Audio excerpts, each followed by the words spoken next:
बिस्मिल्लाहिर्रहमानिर्रहीम। मेरी प्यारी पाकिस्तानी नर्सिस, उम्मीद करती हूँ कि आप खैर खैरियत से होंगे। तो हमारा पहला क्वेश्चन है, the nurse is talking with the patient who has phenylketonuria PKU and plans to become pregnant which of the following statements by the patient would require follow up. अच्छा, इधर आपने question को understand करना है। Nurse जो है वो patient के साथ बात कर रही है जिसको फिनाइल कीटोन यूरिया है और वो प्लान्स कर रही है प्रेगनेंसी के लिए। तो कौन सी ऐसी स्टेटमेंट है पेशेंट की कौन सी ऐसी स्टेटमेंट है जो कि वो गलत बोल रही है और उसको करेक्ट करने की ज़रूरत है। Mean the patient is giving wrong statement and we have to correct it. अब नीचे ऑप्शंस को देखने से पहले हम बात करेंगे कि फिनाइल कीटोन यूरिया है क्या, क्योंकि अगर आपको डिज़ीज़ का ही नहीं पता तो आप आंसर्स जो है वो देना मुश्किल हो जाएगा। आप शायद तुक्के से गलत वो करेक्ट आंसर दे दो, लेकिन फिनाइल कीटोन यूरिया को समझना बहुत ज़रूरी है। Is a very important topic. अब फिनाइल कीटोन यूरिया जो है is an inherited metabolic disease. ये एक वरासती जो है ना वो डिजीज़ है, मेटाबॉलिक डिजीज़। क्या होता है? The result from a deficiency और एब्सेंस ऑफ एन इंजाइम। ये एक इंजाइम है जिसकी डेफिशिएंसी है या वो बिल्कुल एब्सेंट होता है। नीडेड टू मेटाबोलाइज, जिसकी ज़रूरत है मेटाबोलाइज करने के लिए किसको? फिनाइल एलानीन को। फिनाइल कीटोन यूरिया में फिनाइल एलानीन ज़्यादा होता है। फिनाइल एलानीन जो है उसकी मिकदार ज़्यादा है और इसमें डेफिशिएंसी होती है उस एंजाइम की जो कि बहुत ज़रूरी है मेटाबोलाइज करने के लिए। किसको? फिनाइल एलानीन को। What is this? Phenyl alanine. Phenyl alanine इसको मेटाबोलाइज करने के लिए उस एंजाइम की बहुत ज़रूरत है, लेकिन वो इसमें डेफिशिएंट होता है या फिर एब्सेंट होता है। अब क्या होगा? अब वो जो फिनाइल एलानीन क्या है? फिनाइल एलानीन जो है एक ऐसा अमाइनो एसिड है जो कि प्रोटीन में मौजूद होता है। Phenyl alanine is an amino acid is present in the protein. अब क्या होगा कि अगर फिनाइल कीटोन यूरिया में ऑलरेडी फिनाइल एलानीन की मिकदार ज़्यादा है, अगर आप उसको मज़ीद प्रोटीन दोगे तो क्या होगा? वो फिनाइल एलानीन की मिकदार और ज़्यादा हो जाएगी, अकुमुलेशन हो जाएगी। तो उससे क्या होगा? Neurologic damage, irreversible neurologic damage. अब जब इरिवर्सिबल न्यूरोलॉजिक डैमेज जो है वो होगा तो उसका क्या असर पड़ेगा? अगर पेशेंट प्रेगनेंसी लेती है तो उसका असर पड़ेगा फीटस पे और बच्चे पे।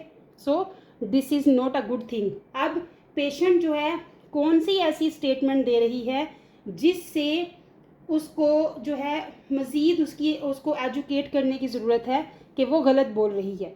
अब नंबर वन ऑप्शन पे जाते हैं। Number 1 option, I will use a special low phenyl alanine formula for feeding if my baby also diagnosed with PKU, phenyl ketone urea.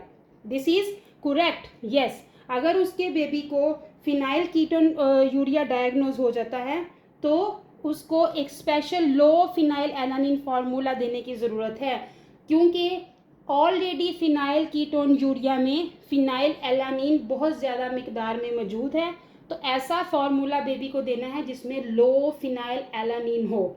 तो दिस इज करेक्ट, ये वो स्टेटमेंट सही बोल रही है। Number 2, my partner does not have PKU but it would still be beneficial for us to have genetic counseling. This is also correct.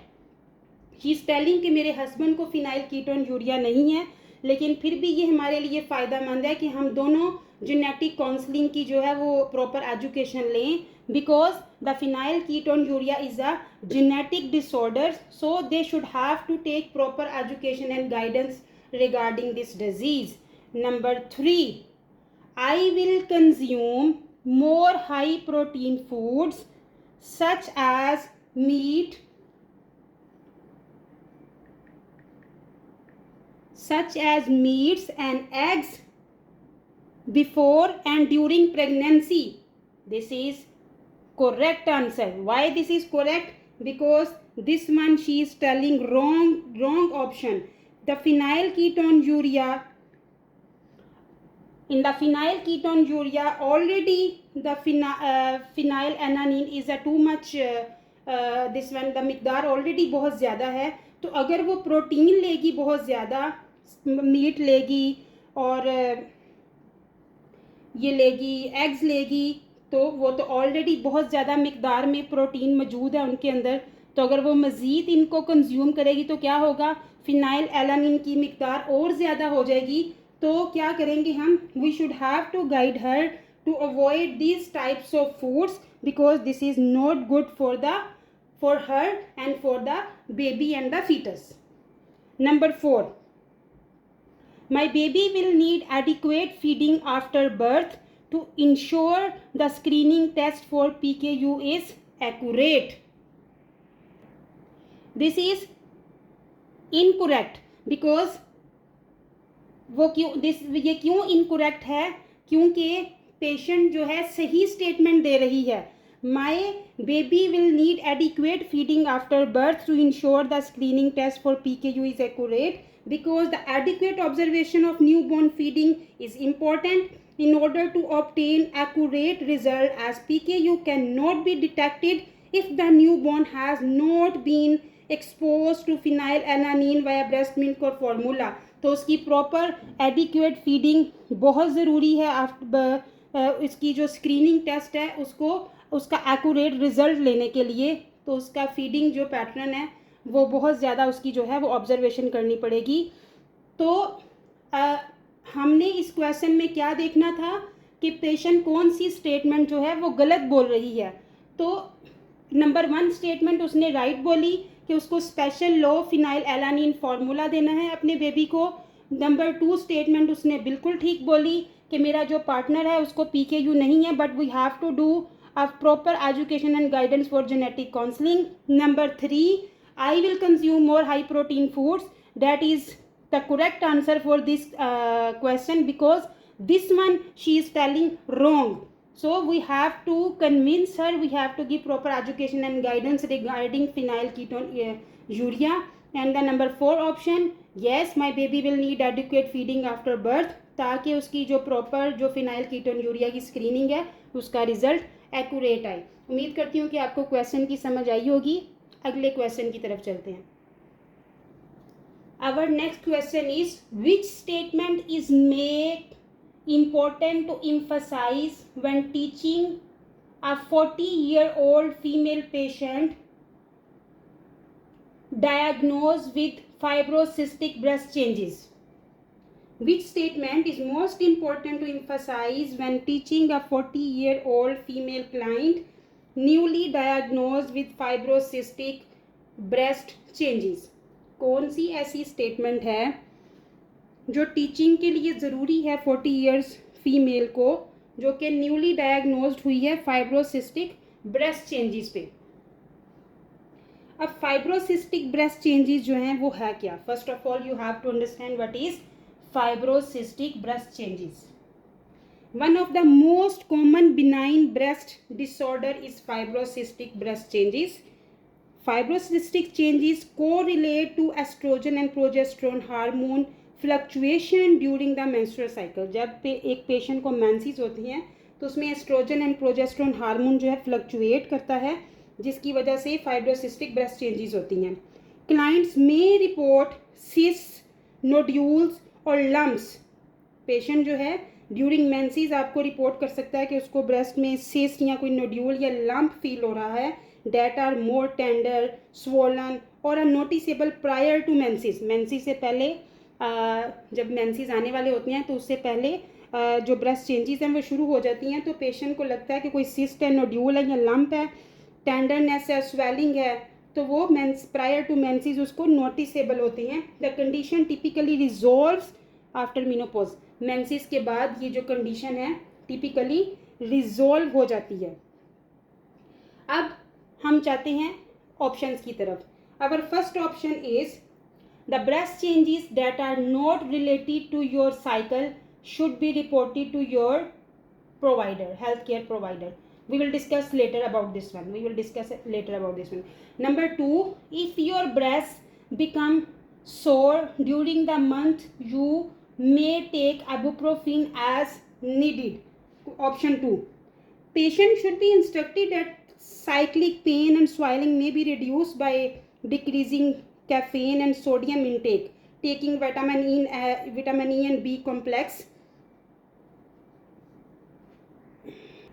wearing a sport bra, utilize cold compresses and taking non-steroidal anti-inflammatory drugs.